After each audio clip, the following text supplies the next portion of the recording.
Hi, my name is Chase McDonald, and I'm a PhD student at Carnegie Mellon University. This is a pre-recorded presentation for the 2021 International Conference on Cognitive Modeling. I'm presenting a paper titled Diverse Experience Leads to Improved Adaptation, an experiment with a cognitive model of learning. Before I begin, I'd like to thank my co-authors for their work on this project.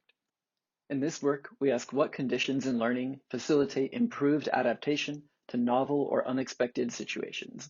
Central to this is what we refer to as the diversity hypothesis, which is the idea that acquiring diverse experiences during learning improves the ability to adapt to unexpected situations. We test the diversity hypothesis through simulation in a goal-seeking grid world task, where agents navigate a grid to find one of 4 goals with values drawn from a Dirichlet distribution. The highest value goal is referred to as the preferred goal, and the remaining 3 are distractors. Agents, through experience, must learn the location and relative value of goals based on feedback from their decisions. The state is represented to the agents as their row-column coordinates, and their actions correspond to the 4 cardinal directions. The agent's interaction with the environment is broken into episodes, in which an agent is allotted at most 31 steps to reach a goal. A single episode is animated on the slide, where the yellow object is the preferred goal, and the remaining 3 are distractors. Our dependent measure is accuracy, the proportion of episodes an agent reaches the preferred goal. Central to our test of the diversity hypothesis is the notion of decision complexity, which is defined as the difference between the distance to the preferred target and the nearest distractor from an agent's spawn location. To manipulate the diversity of experience, we vary the decision complexity across 2 phases, learning and adaptation. Our agent is derived from instance-based learning theory, a theory that was developed to explain human behavior in dynamic decision-making environments, derived from the mechanisms proposed in the ACT-R cognitive architecture. At a high level, an IBL agent maintains a memory comprised of past instances, which are triplets containing information about past states, decisions, and outcomes. Outcomes are the rewards that an agent receives, with the temporal credit assignment problem being addressed by an equal weighting mechanism. In its interaction with the environment, the agent accesses previous instances corresponding to the state currently under consideration, and selects an action that maximizes what is referred to as the blended value. The details of the model are provided on the slide, and I encourage anyone who is interested to pause the video and read through. As previously noted, our experiment is split into 2 distinct phases, learning and adaptation, with the environment fixed across phases. In the learning phase, an agent interacts with the environment for 60 episodes at a fixed spawn location in the high and low conditions, which are associated with a specific decision complexity.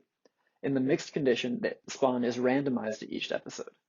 In the adaptation phase, the agent is moved to an unseen spawn location associated with a mid-level decision complexity, and the agent spawns from that position for another set of 60 episodes.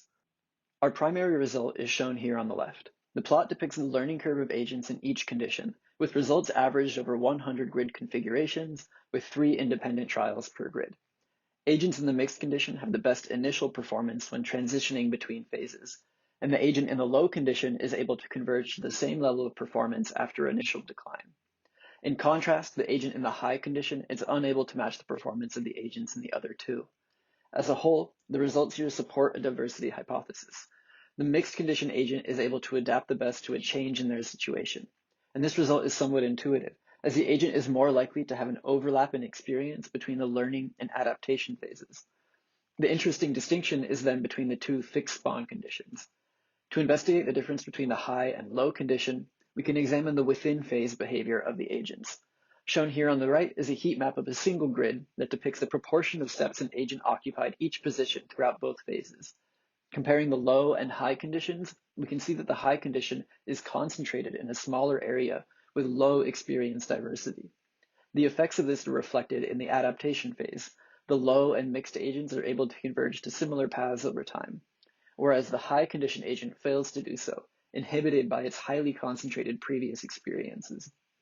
As a general takeaway, the simulation results here show that tasks or environments that facilitate the collection of diverse experience can improve adaptation. Moving forward from this work, we plan to conduct additional experiments that measure the impact of other environmental factors, such as penalties and rewards, as well as testing how the predictions of the simulation compare to empirical human behavior. Thank you for watching, and please feel free to ask questions or to view the full paper for more information.